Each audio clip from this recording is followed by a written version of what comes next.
I was amazed by a story about a young man that wanted to find employment and took into a bus from Kindu Bay in Kenya and hid under the belly of the bus, traveling more than 800 kilometers. It was widely reported in the newspapers, and people wondered how such a person could have survived that. This fellow got a job in another city of Kenya known as Mombasa, and the job was to make tea for the staff in a clearing and forwarding company.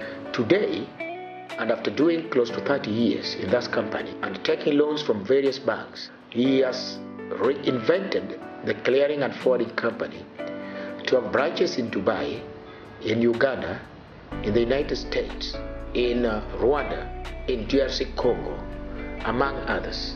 He employs graduates and master's degree holders.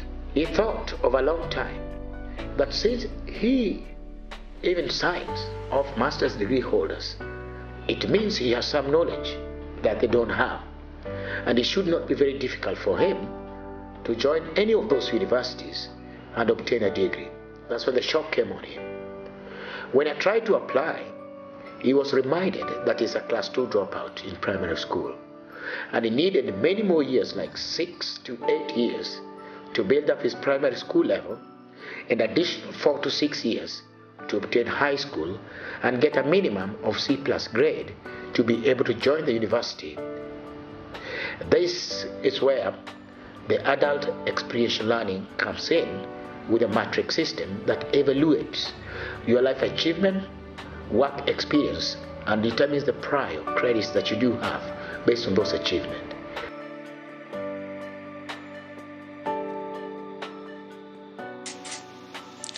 First,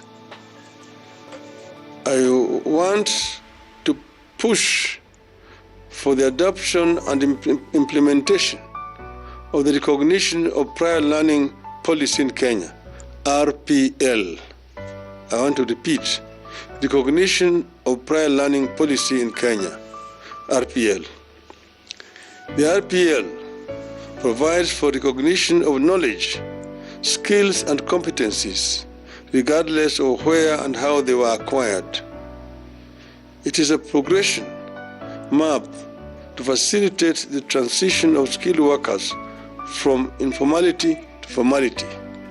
In other words, these people may not have gone to any technical training institute or college, but through practice they've acquired the knowledge which needs to be recognized.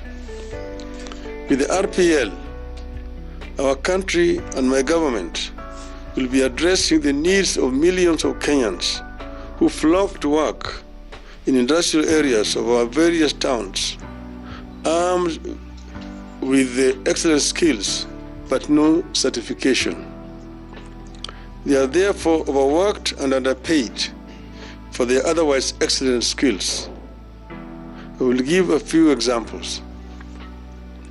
Number one, when ships docking at the coast require repairs, our plumbers and fitters only have photo albums to show for their work, no recognized certificates.